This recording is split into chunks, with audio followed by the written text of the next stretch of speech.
آئینی ترامیم کی کیا شکل ہوگی، اس کے اوپر بہت ساری چہ مگوئیاں اور بہت سارے گیس ورک ہیں. ہم نے پچھلے کئی روز میں بے شمار پروگرام میں اس ایشو کو ٹیک اپ کیا، اور میری بیسٹ انڈرسٹینڈنگ یہ تھی کہ ہمیں اس کے اوپر یہ جو تنازع ہے کہ نئی عدالت کھڑی کرنی ہے اور سپریم کورٹ کو ایک سب آرڈینیٹ کورٹ بنا دینا ہے، ایک آئینی بینچ کی طرف جانا چاہیے. موجودہ سپریم کورٹ کے ججز کی تعداد 17 سے بڑھا کر 22 یا 25 کی جا سکتی ہے، اور اسی کے اندر 5 سینئر موسٹ جو ججز ہیں ان کو ایک کانسٹیٹیوشنل بینچ کا درجہ دے دینا چاہیے. اور اس کے لیے آپ ایکٹ آف پارلیمنٹ کے ذریعے ایک باقاعدہ رولز بنا سکتے ہیں کہ کون سا طریقہ کار ہوگا.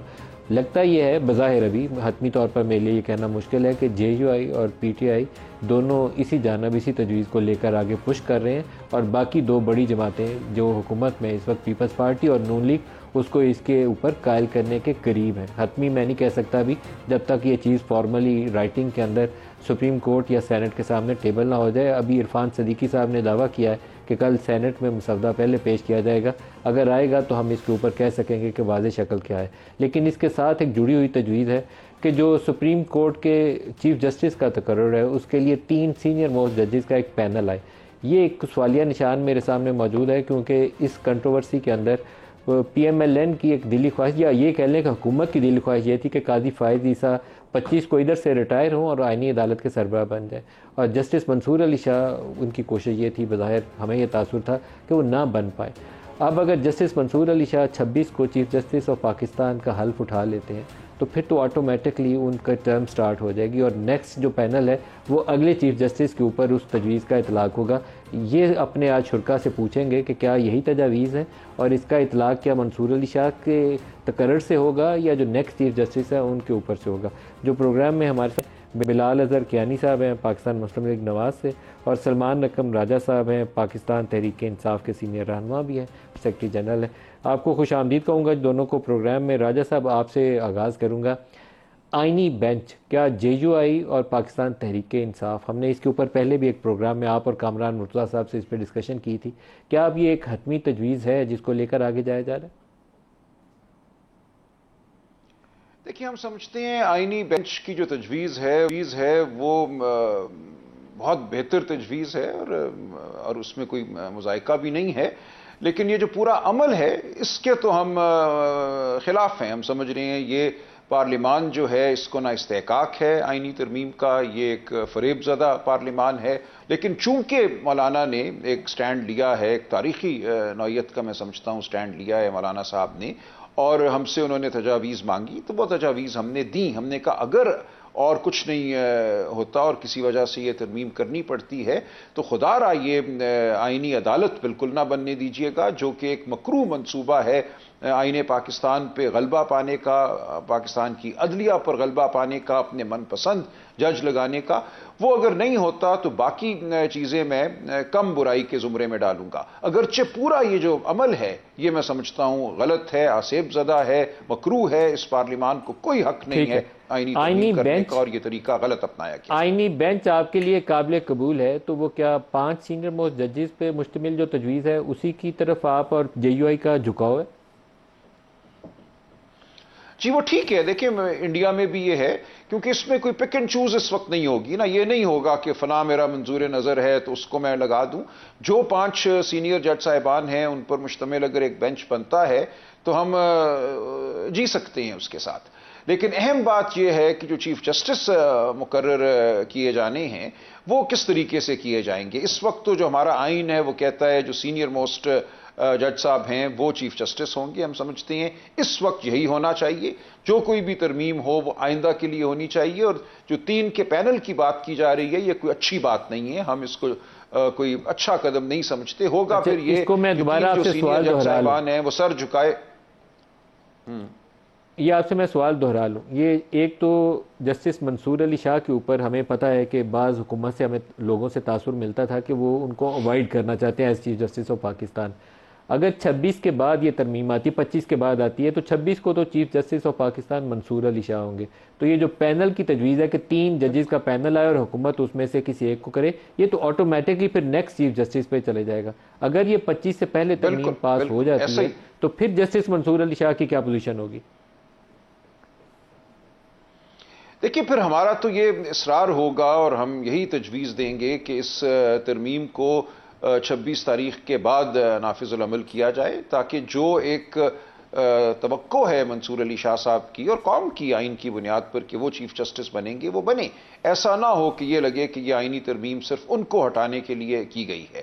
آئینی ترمیم کا اگر مقصد ہے ایک عمومی تبدیلی کرنا اور اس کو اچھا سمجھا جا رہا ہے، اگرچہ ہم اچھا نہیں سمجھتے، ہم سمجھتے ہیں 3 کا پینل جو ہے وہ اعلیٰ عدلیہ کو سپریم کورٹ کی سینئر ترین جو ممبرشپ ہے، جو سینئر ترین جج ہیں، ان کو ایک طرح سے مغلوب کرنے کی کوشش ہے کہ وہ 3 سر جھکا کے بیٹھے رہیں کہ ہم میں سے کون منظور نظر ٹھہرے گا، شاید سب سے زیادہ جو مطیع ہے وہ منظور نظر ٹھہرے گا۔ یہ کسی صورت بھی اچھی تجویز نہیں ہے، لیکن بہرحال اگر یہ تجویز آتی ہے اور آئندہ کے لیے اس کو نافذ العمل کیا جاتا ہے تو اس وقت ہم اس کے ساتھ جی سکتے ہیں، اگرچہ ہماری کوشش یہ ہوگی کہ اس ترمیم کو ختم کیا جائے بعد میں۔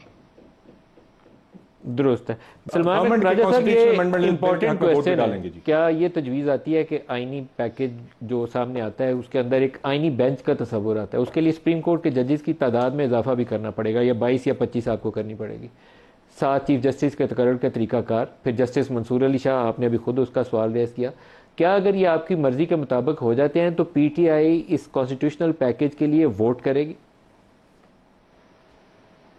نہیں کرے گی۔ دیکھیں، میں نے پہلے کہا کہ ہم اس پارلیمان کے استحقاق کو نہیں مانتے۔ جو طریقہ اپنایا گیا ہے ابھی تک، آج ایچ آر سی پی نے بھی اس تمام طریقے کو رد کیا ہے کہ آپ نے عوام کو کیوں اس میں شامل نہیں کیا، سول سوسائٹی جو ہے پاکستان کی اس کو شامل نہیں کیا، تو اس پورے مکروہ عمل کا ہم حصہ نہیں بنیں گے۔ لیکن ایک فکری سطح پہ، ایکیڈیمک سطح پہ ہم مولانا صاحب کے ساتھ گفتگو کرتے رہیں گے، لیکن ہمارا موقف یہی ہے کہ اس پارلیمان کو اور جس طریقے سے یہ سب کچھ کیا جا رہا ہے ہم سپورٹ نہیں کرتے آئینی ترمیم کے حوالے سے۔ راجہ صاحب، لیکن آپ کے کچھ اراکین جب تک ووٹ نہیں کریں گے تو 224 کا نمبر اور ادھر سے 65 یا 64 جو بھی نمبر ہے سینٹ کا، وہ پورا نہیں ہوتا جب تک آپ کے بندے ادھر سے ادھر جائیں گے نہیں۔ تو یہ تو ہوگا، آپ چاہے خوشی سے مانیں یا وہ بندے نہیں ہوگا۔ لیکن دیکھیں، ضرورت نہیں ہے نا ترمیم کی، کیا ضرورت ہے؟ ہم بینچ تو دیکھیں سپریم کورٹ اپنے رولز کے ذریعے بھی بنانا چاہے تو بنا سکتی ہے، کوئی اس میں ایسی بڑی بات نہیں ہے، اور جو تعداد بڑھانی ہے اس کے لیے بھی آئینی ترمیم نہیں چاہیے، وہ صدر مملکت بڑھا سکتے ہیں، سادہ قانون سازی کے ذریعے وہ ہو سکتی ہے۔ تو آئینی ترمیم کی اس وقت ہمیں کوئی ضرورت نظر نہیں آتی اس ماحول میں اور اس پارلیمان کے ذریعے۔ جو بھی بات اگر کرنی ہے، آئینی بینچ بنانا ہے، تو rules of the Supreme Court بالکل موجود ہیں، یہ کیا جا سکتا ہے۔ کیا آپ کے راجہ صاحب جو ایم این ایز اور سینیٹرز ہیں وہ سارے آپ کے کنٹرول میں ہیں، پارٹی کے ڈسپلن میں ہیں اس وقت، یا کچھ ایسے ہیں جو ٹوٹ چکے ہیں؟ نہیں، ہم بہت اس حوالے سے پر امید ہیں، ہم سمجھتے ہیں کہ یہ ایک تاریخی لمحہ ہے، اور اس وقت ٹوٹنے کا، غداری کا جو عمل ہے وہ سیاسی موت ہوگا، اگرچہ لوگوں پر ایک بربریت کا پہاڑ توڑا گیا ہے، بیویوں بچوں، سعد اللہ بلوچ کا معاملہ آپ کے سامنے ہے، کل جو زین قریشی کے ساتھ ہوا، دیگر آپ نے خود ذکر کیا، لیکن اس سب کے باوجود میں سمجھتا ہوں کہ یہ نمبر پورے نہیں کر پا رہے، اور اسی لیے یہ بدحواسی میں مزید یہ بربریت جو ہے برپا کر رہے ہیں۔ راجہ صاحب، ایک سوال اور پوچھ لوں، پھر میں بلال صاحب کی طرف آؤں گا۔ آپ کی پارٹی کے اوپر بعض سوالات ایسے ہیں جو ہم پورے طریقے سے سمجھ نہیں پاتے۔ آپ کی پارٹی کی قیادت کے اوپر آپ کی پارٹی کے ورکرز ہی سوال اٹھاتے ہیں۔ مطلب گوہر صاحب نے وہ جو ٹویٹ کی کہ میڈیکل ڈاکٹرز جو تھے پمس کے، انہوں نے چیک اپ کر لیا اینڈ دے آر سیٹسفائیڈ، پھر انہوں نے اس رپورٹ کو بھی پبلک کر دیا ٹویٹ کے ذریعے، تو ان کو ان کے ورکرز ہی برا بھلا کہہ رہے ہیں، کسی اور کو کہنے کی نوبت نہیں پیش آتی۔ تو آپ کی سینئر لیول پہ جو لیڈرشپ ہے وہ ورکر اس کو ایکسیپٹ نہیں کر رہا، یا اس کے کہے ہوئے کہ اوپر اس کا یقین نہیں ہے، بھروسہ نہیں ہے اس کا۔ دیکھیں، عمران خان صاحب کی صحت جو ہے وہ انتہائی حساس معاملہ ہے، اس حوالے سے ہمارے جو رفقا ہیں، جو ورکرز ہیں، وہ بہت حساس ہیں۔ تو میں سمجھتا ہوں جو اس دن ٹویٹ ہوئی اس میں گوہر صاحب کا مقصد تو کچھ اور تھا، بہت وہ دھیمے شریف نفس انسان ہیں، ان کا خیال یہ تھا کہ ان کی ٹویٹ کی وجہ سے شاید ورکرز کو اطمینان ہو، لیکن معاملہ اس کے برعکس ٹھہرا۔ اس میں کوئی بدنیتی نہیں تھی، اور میں نے بھی اس دن ٹویٹس کی تھی، میں نے بالکل کہا تھا کہ آصف یوسف صاحب کو نہ ملنے دینا انسانیت کی تضحیک ہے، کروڑوں انسانوں کے جذبات کی تضحیک ہے، تو میری یہ ٹویٹ بھی وہاں موجود ہے۔ دیکھیں، اپنے اپنے پیرائے سے لوگ بات کرتے ہیں، اس میں کوئی بدگمانی کا عنصر نہیں ہے۔ میں سمجھتا ہوں جس طرح سے انہوں نے ٹویٹ کی اس کو مختلف انداز میں کیا جا سکتا تھا، اور ہمیں بالکل اطمینان نہیں ہے. ہمیں ایک طرح سے یقین دلایا گیا تھا. عاصم یوسف صاحب ملک سے باہر تھے، وہ فوراً واپس آئے، کس نے اور کوئی یقین وجہ دلایا نہیں تھی کہ ان کس کو نے یقین معائنہ دلایا نہ تھا کہ کرنے عاصم دیا یوسف جاتا؟ کو جانے دیا جائے گا دیکھیے، چیک اپ کے لیے؟ حکومتی حلقوں نے ان کہا تھا آپ ان کو بلوا لیجئے، اور انشاءاللہ یہ آپ کی حکومتی حلقوں سے مراد کیا ڈیمانڈ انٹیریئر یہ منسٹر پوری ہے، ہوگی. کیونکہ انہی سے انٹریکشن ہوا تھا، یا کوئی اور؟ دیکھیے، وہ بھی اور دیگر بھی، بس اتنا ہی میں کہوں گا. دیگر میں ٹھیک ہے، انڈرسٹوڈ ہے کہ دیگر آپ کس کی طرف کہہ رہے ہیں. آپ نے کل احتجاج بھی کرنا ہے، تو وہ احتجاج عمران خان کے لیے کرنا ہے یا آئینی پیکج کے خلاف کرنا ہے؟ دیکھیں، بربریت کے خلاف کرنا ہے، اور بالکل عمران خان کے لیے کرنا ہے. جو ان کو ایک کال کوٹری میں ڈالا گیا 3 اکتوبر سے 19 اکتوبر تک کوئی ان سے مل نہیں سکتا، خاندان کا فرد، وکیل یا سیاسی رفیق، تو یہ ایک انتہائی بدترین فسطائیت کا مظاہرہ کیا گیا ہے. وہ بھی کریں گے، اس کے لیے بالکل احتجاج ہمارا جاری رہے گا، آئینی ترمیم کے حوالے سے بھی رہے گا. جو بربریت برپا ہے، پورا ایک عمل ہے. اب آپ دیکھیں گے یہ عمل ہے، ایسا نہیں ہے کہ ہم نے ایک کوئی مارکہ مارنا ہے، ایک واقعہ برپا ہونا ہے. یہ ایک عمل ہے جو معاشرے میں اب میں سمجھتا ہوں پھیلے گا. جو آپ کو اس وقت نفرت نظر آ رہی ہے پنجاب میں، پنجاب کے تعلیمی اداروں میں، وہ ایک گہری نوعیت کی نفرت ہے. جو آپ نے بیج بویا ہے وہ سامنے آئے گا. جس طرح آپ نے عوام کے مینڈیٹ کو چرایا ہے، جو لوگوں نے ووٹ 8 فروری کو ڈالا تھا، یہ ہضم نہیں ہو سکتا. میں نے ابھی آج اپنی پریس کانفرنس میں کہا، ایوب خان صاحب فاطمہ جناح بلال کے صاحب اس خلاف کا جواب دھاندلی دے ہضم سکتے نہیں ہیں، کر کیونکہ سلمان صاحب آپ سے میں نے وہ پروٹیسٹ والا سوال کرنا ہے، لیکن یہ اتفاق رائے اور میٹنگ آپ کی مولانا فضل الرحمان صاحب سے یہ کب ڈیو ہے، یہ تھوڑا سا بتا ہی دیں. جی، ہمیں توقع ہے آج شام ایک ملاقات ہوگی. اور سینٹ میں بل پیش ہونے سے پہلے کیا امکان موجود ہے کہ آپ دونوں جماعتیں سیم پیج پہ آ جائیں؟ دیکھیں، جو تو مسودہ پیش کیا ہے جے یو آئی نے، اس میں تو جیسا کہ میں نے عرض کیا، بہت سی باتیں ہمیں قابل قبول ہیں. تو اگر تو وہی مسودہ رہتا ہے تو وہ ٹھیک ہے. ہماری طرف سے یہ ہوگا کہ ٹھیک ہیں یہ باتیں، اگرچہ ہم حصہ نہیں بنیں گے اس پروسیس کا، جس کی وجہ میں نے پہلے عرض کر دی. آپ مخالفت نہیں کریں گے، لیکن آپ کہتے ہیں آپ ووٹ بھی نہیں کریں گے. جی نہیں کریں گے نا. میں نے بار بار کہا کہ ہم اس پارلیمان کے استحقاق کو نہیں مانتے، تو ہم ووٹ تو بالکل نہیں کریں گے. اچھا راجہ صاحب، آپ سے ایک وہ جڑا ہوا بیان ابھی میرے سامنے آیا کہ ہمیں کسی دوست ملک نے کہا، تو پھر ہم نے 15 کا پروٹیسٹ ملتوی کیا. یہ کون سے دوست ملک تھے؟ تھوڑی سی وضاحت کر دیں. نہیں، میں وہ وضاحت تو نہیں کروں گا، لیکن دیکھیں، ابھی میں نے پریس کانفرنس کی، اس میں میں نے یہ ایک بات نہیں کی تھی. میں نے عرض یہ کیا تھا کہ ہمارے جو اس آئینی مدافعت کے عمل میں بڑے حلیف ہیں مولانا فضل الرحمان صاحب، ان کی طرف سے بھی درخواست آئی تھی. اس کے علاوہ ہمارے پارٹی کے اندر بھی ایک رائے بہت سے ایم پی اے حضرات کی طرف سے آئی تھی کہ ان کے بہت سے کارکن جو ہیں وہ مصیبت میں ہیں، مشکل میں ہیں، ان کو گرفتار کیا گیا ہے یا گرفتار نہیں کیا گیا، اغوا کیا گیا ہے. کچھ کے خلاف تو مقدمے قائم ہیں، باقیوں کو تو اٹھا کر کال کوٹریوں میں پھینک دیا گیا ہے. تو بہت سے معاملات تھے جو ہمارے پیش نظر رکھے گئے، اور ایک یہ قوی امکان بھی ہمارے سامنے آیا کہ ڈاکٹر عاصم یوسف کو ملنے دیا جائے گا انسانیت کی بنیاد پر. تو ان تمام معاملات کو، ایک کوئی واحد وجہ نہیں ہے، ان تمام معاملات کو پولیٹیکل کمیٹی کے سامنے رکھا گیا، اور دیانتداری سے لیکن دوست ملک اکثریت بھی اس رائے میں سے ایک شامل تھا، فیصلہ ہوا. 2 آراء تھیں. اس میں کی دوست ملک کا درخواست مشرف بھی شامل تھا، بھی شامل تھی. بالکل ایک یا درست ایک ہے سے یہ زیادہ بات، یہی دوست میں نے ملک. کہا. بس زیادہ بات میں نہیں کروں گا. تو جو عوامل میں نے بتائے وہ یہ تھے: دوست ملک کا یا ممالک کا مشورہ، مولانا فضل الرحمان صاحب کی درخواست، اور اس کے علاوہ ہمارے اپنے ایم پی اے حضرات تقریباً 70-75 میں نے کہا، ان کی جانب سے بھی کچھ آراء وصول ہوئی تھی ہمیں. راجہ صاحب، بہت بڑی خبر ہے یہ جس کو آپ بیان کر رہے ہیں کہ دوست ملک نے مشورہ دیا کہ آپ 15 کو یہاں ایس سی او سمٹ ہو رہی ہے تو آپ اپنا پروٹیسٹ وغیرہ نہ کریں. ادر فیکٹرز بھی آپ نے گنوائے، but it is very important and significant statement جو آپ کہہ رہے ہیں کہ دوست ملک بھی پریشان تھا کہ آپ کو اس دن یہاں پروٹیسٹ نہیں کرنا چاہیے. تو یہ تھنکنگ آپ کے دیکھیں اندر نا، بھی تو ہم ہونی چاہیے کہ جماعت سمجھتے میں کہ ہیں یہاں بڑا ایونٹ ہے. نہیں، دیکھیں، ایک طرف تو یہ بات تھی، لیکن دوسری طرف بات یہ تھی کہ حکومت کی طرف سے جو فسطائیت تھی کہ 3 تاریخ کو آخری میٹنگ ہوتی ہے، 19 تک آپ کہتے ہیں کہ کسی کو ان سے ملنے نہیں دیا جائے گا، ایک کال کوٹری میں وہ ہیں.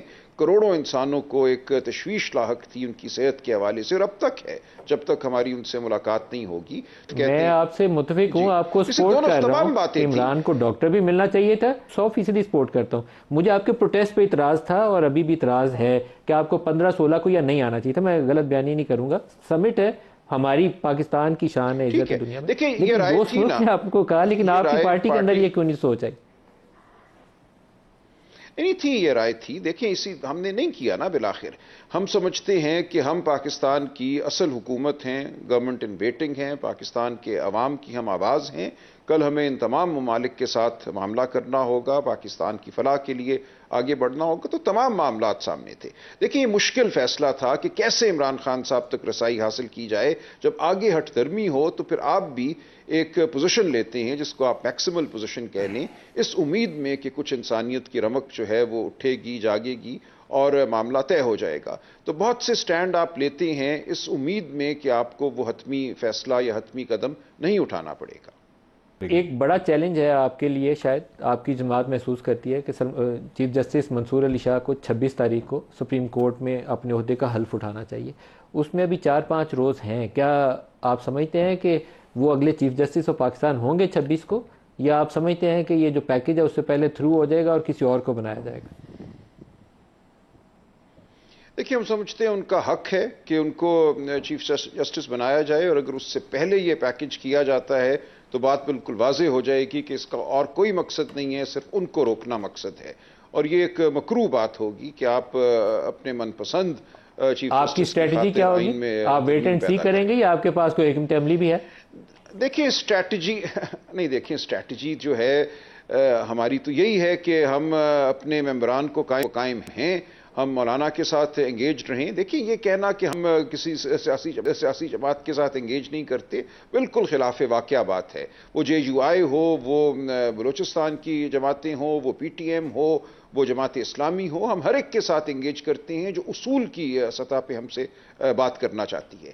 ان کے ساتھ جب ہم اصول کی بات کرتے ہیں تو یہ کہتے ہیں کہ الیکشن فراڈ کی نہ صرف ہم بات نہیں کریں گے، ہم قانون کو بدل کے یہ کہہ دیں گے کہ اب ریٹائرڈ جج سنیں گے الیکشن اپیلیں، ہائی کورٹ کے جج جو قانون کے مطابق جنہوں نے اپیل سننی تھی وہ نہیں سنیں گے، ہم کسی صورت سچ کو سامنے نہیں آنے دیں گے۔ تو اس وقت یہ دو جماعتیں جھوٹ کا دامن تھامے ہوئے ہیں، سراپا جھوٹ ہے۔ ہم پھر بھی ان سے بات کرتے ہیں، کمیٹی میں بیٹھتے ہیں، گفتگو کرتے ہیں، لیکن ان کا اگر یہ مقصد تھا کہ ہم ایک فوٹو اپرچونٹی پیدا کریں فلسطین کے معاملے پہ، ہم ان کے ساتھ کھڑے ہو کے کھانا کھائیں، وہاں پہ یہی سنا کہ کھانا کھلاتے رہے۔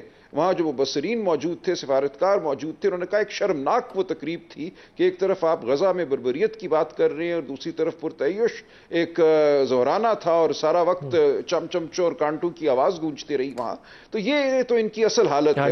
ڈاکٹر ملیح لودھی کا اسٹیٹمنٹ اس کے اوپر آیا، تمام کی آڑ میں سلمان اکرم راجہ صاحب، بہت شکریہ۔